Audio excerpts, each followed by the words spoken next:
এই যে সরকারি ইলেকট্রনিক্সের ওনার সাথে দেখা করতে আসলাম গাজীপুর। অনেকদিন আসবো বলে আসা হয় না, কিন্তু বন্ধু অনেকদিন বলতেছে যে আসতে হবে একদিন। আমি বলছি যে এক সময় করে ঠিকই আসবে। তো মাশাআল্লাহ তার প্রতিষ্ঠান খুবই ভালো এবং গাজীপুর চৌরাস্তায় তার দোকান অবস্থিত।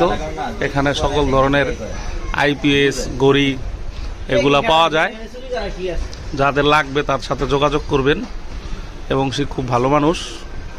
আশা করি আপনারা যত আইপিএস আছে তাদের থেকে নেওয়ার চিন্তা ভাবনা করবেন এবং সম্পূর্ণ 100% কপারে তারা মাল বিক্রি করে থাকে।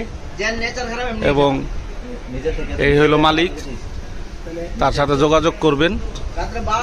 তার যোগাযোগের ওই যে মোবাইল নাম্বার আমরা দিয়ে দিলাম, ইনশাল্লাহ তার সাথে যোগাযোগ করবেন নামাজের সময়সূচি থেকে।